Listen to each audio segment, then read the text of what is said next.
मई 1953 जब scuba divers की एक टीम वनाटू नामी आइलैंड के साहिल के करीब अंडर वाटर डाइविंग कर रही थी तो उन्हें एक लोहे का रॉड दिखाई दिया। जब उन्होंने करीब जाकर देखा तो वो एक मिलिट्री ट्रक था। मजीद रिसर्च करने पर पता चला कि यहाँ तो 1000 टन से भी ज्यादा का सामान छुपाया गया है।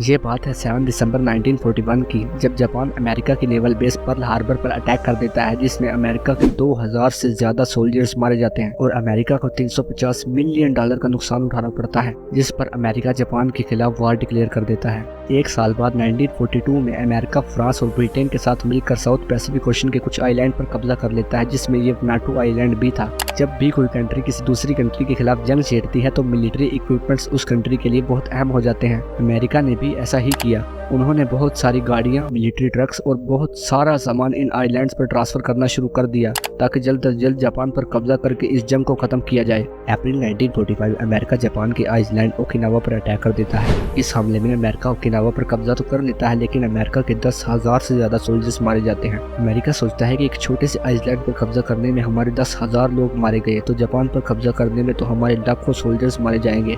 इस पर अमेरिका एक टफ डिसीजन लेता है। अगस्त 1945 में अमेरिका जापान पर एटॉमिक बॉम्ब्स गिराता है, जिसकी वजह से जापान के 2 लाख लोग मारे जाते हैं। एटॉमिक बॉम्ब्स गिराने का प्लान सीक्रेट होता है, किसी को भी इसके बारे में मालूम नहीं होता। ग्राउंड वार वैसे ही चल रही थी। अचानक एटॉमिक बॉम्ब्स गिराने से जापान सरेंडर कर देता है और वर्ल्ड वार 2 खत्म हो जाती है। इन मिलिट्री इक्विपमेंट्स में 70 से ज्यादा मिलिट्री ट्रक, 100 से ज्यादा गाड़ियां और बहुत सारा सामान था, जिसकी कीमत उस वक्त $1 मिलियन से ज्यादा थी। अगर उस वक्त के $1 मिलियन को आज के इन्फ्लेशन के साथ देखा जाए तो ये $21 मिलियन बनते हैं। अमेरिकन सोल्जर्स इस सामान को वापस अमेरिका नहीं लेकर जाना चाहते थे, लेकिन आखिर क्यों? दरअसल बात ये थी कि वनाटू आइलैंड से अमेरिका का डिस्टेंस 10,000 किलोमीटर से ज्यादा था, जिसमें अमेरिका को इस पर $1 मिलियन से कहीं ज्यादा डॉलर स्पेंड करने पड़ते।